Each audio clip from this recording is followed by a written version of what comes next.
Hello, welcome to this exclusive London Games Festival official selection video for Crow Country. We're going to look at the first section of our game Crow Country today. I'm Tom Vian, I am the Technical Director at SFB Games. I'm Adam Vian, Tom's brother, and I'm the Creative Director at SFB Games. So Adam, why don't you start by telling us a little bit about what Crow Country is? So it's a kind of classic style survival horror game, primarily inspired by games you may have seen on PlayStation 1, like Resident Evil, Silent Hill, Dino Crisis, Parasite Eve, that kind of thing. That's my favourite era and my favourite genre. So I just kind of set out to make a game that was in that vein, but completely original, its own thing. Right, so I guess we should mention that this game was largely made by you. I only stepped into this project right near the end. Yeah, I'm usually an artist and designer and writer and not a programmer, but I actually did program this game up to a certain point by myself using Visual Scripting Language plugin inside Unity, which was very liberating and exciting. No need for me anymore. I'm Yeah, out of a job. No, I can come in at the very end and get it running on consoles. Yeah, there's been all sorts of work that you've been doing recently. So you start out as Agent Mara Forrest here, and you arrive at Crow Country, which is an abandoned theme park. So and the theme park is closed down, which is why she's having to kind of break in through the side entrance here, through a padlock gate. So yes, it's a theme park that's been shut for, I think, at least 2 years. And she's investigating the missing owner, Edward Crow. That's why it's called Crow Country. In the world of the game, at least, it's named after the owner, Edward Crow. That's right. You watch quite a few videos I've seen of theme park or just abandoned place exploration in general. Yes, urban exploring they call it. Yeah, that's I think that might be the biggest inspiration for this game is sort of Nara Dreamland urban exploring. Like, what if you could sneak into a theme park at night and no one was there and you could go wherever you like? And, that would be pretty spooky. So that was my starting point. So this is the public entrance. You can see the ticket booth and everything, and this is where you would normally buy a ticket, but, the park has been abandoned, so you're just kind of sneaking in.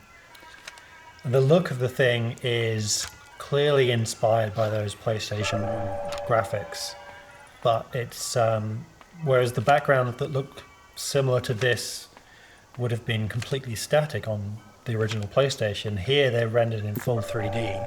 Yeah, we like to say that the environments evoke the feeling of pre-rendered artwork, like you would see in Resident Evil or Final Fantasy VII specifically, except for the fact that they are, in Crow Country, fully 3D. So yes, you can walk around, you can turn the camera, as you can see there. The camera follows Mara at all times. So it's not, Resident Evil style set camera angles. It's actually more of a modern camera in it's a mixture of modern style and older styles, I would say. Right. Here we're exploring a rather disused bathroom. How long has it been abandoned? A couple of years now? 2 years. Clearly other people have broken in. Well, who knows how good it was when it was open. Oh, true. I've seen some pretty rough public bathrooms.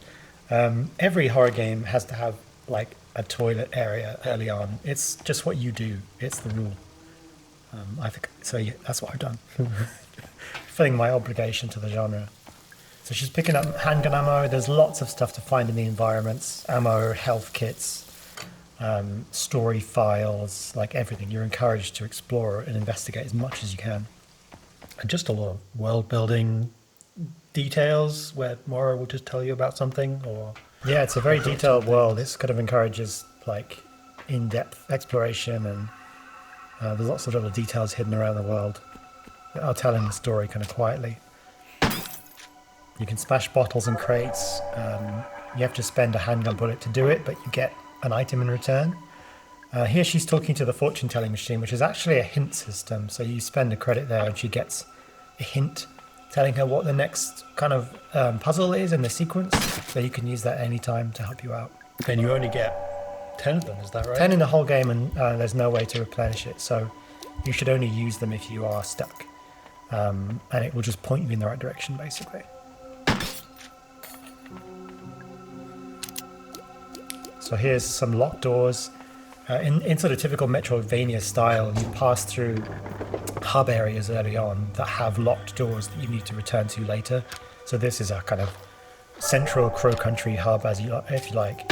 And there are a number of locked doors here. Some need a bronze key, some need a silver key, and you don't know when you're going to get those keys. But it's the kind of game where you explore a single location, but it unfolds as you play. So it's a bit like, the mansion in Resident Evil, where as you play, it gets wider and you unlock more and more doors, and you're backtracking and solving puzzles you couldn't solve before, and all that kind of thing.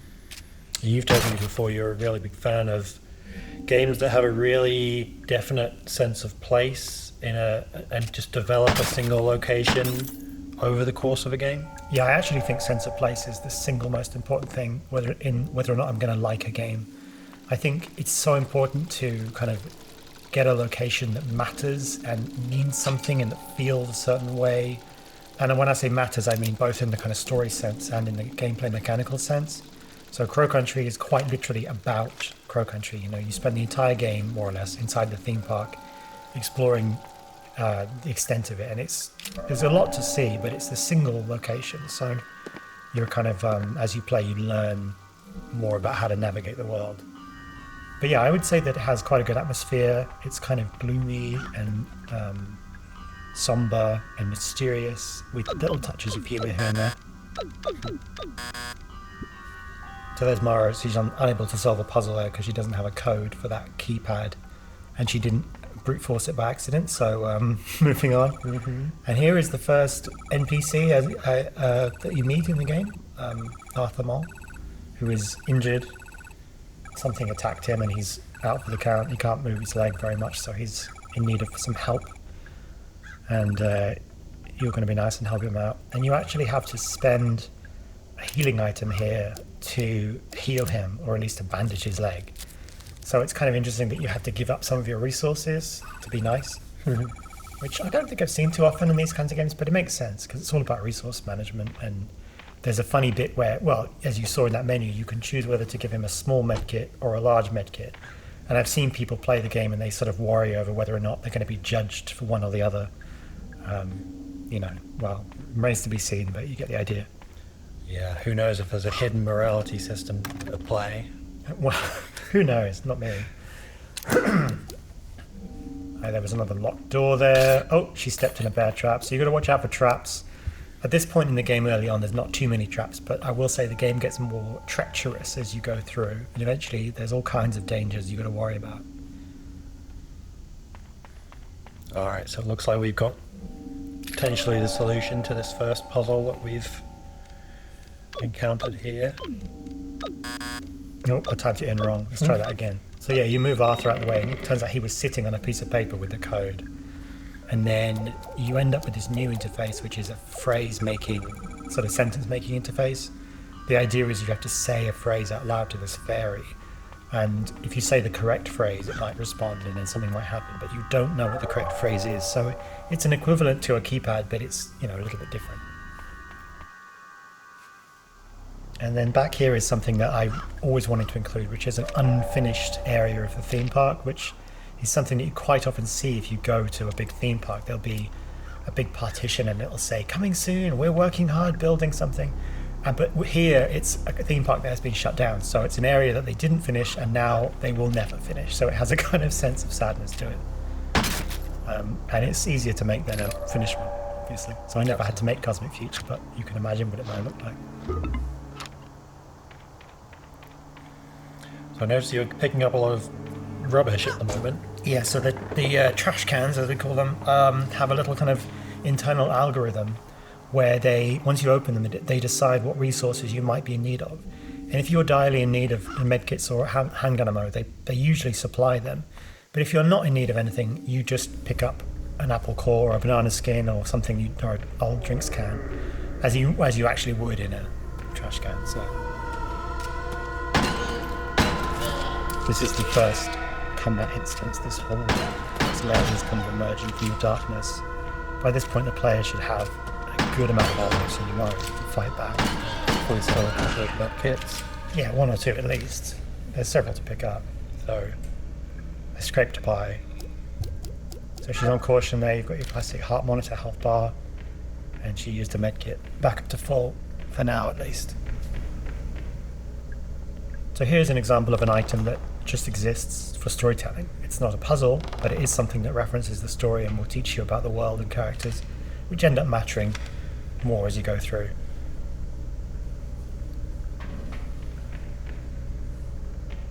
And here we will enter the first save room of the game, a safe space to relax, take a moment, think about what you've seen.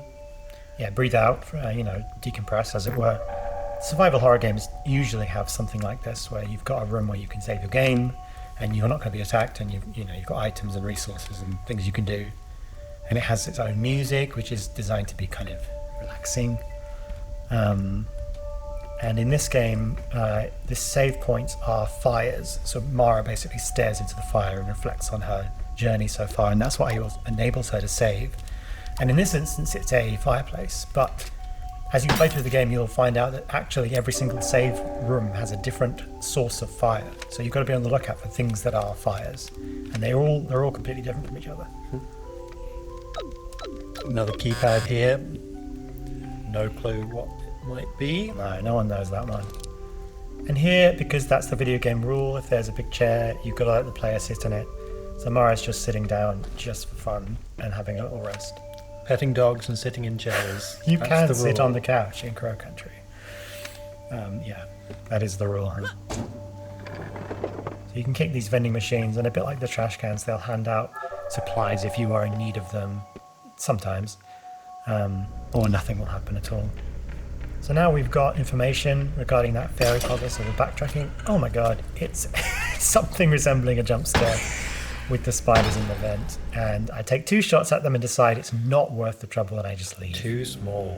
Run Yeah, away. they're annoying. They sort of jump out of the way of your bullets sometimes, and it can just end up wasting ammo, so I got rid of them. As in, I just left it. And now there's enemies in this area. They've spawned since we were last here. The game gets more kind of dangerous, and enemies appear in areas where there weren't enemies before.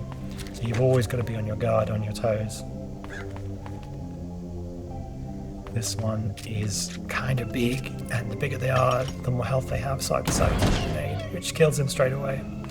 He landed on his front there. I don't know where I picked up that grenade, but apparently I had a grenade, so that's good. I think you found it in a bottle somewhere. Oh yeah, that's luck, I guess. I've discovered the fairy again, and here we go, putting in the correct phrase. If you say the wrong phrase, nothing happens. And there we go, that's pretty much what it was. She speaks back to you in the SpongeBob sarcasm font.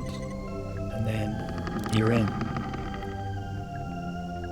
So that's the first kind of puzzle, I guess, of the game. Which immediately leads to The second puzzle. another puzzle. Another puzzle. Yeah, this is the real first puzzle of the game. This is the fairy pond, and it's supposed to be a reflecting pool, like a perfectly clear reflecting pool of water that you can see reflections through. But of course, it's filthy and it's full of algae and whatever, so you can't see reflection in the water. And that's kind of the puzzle, is you have to find a way to run the filter pump to clean the water, which will help you in some way, perhaps.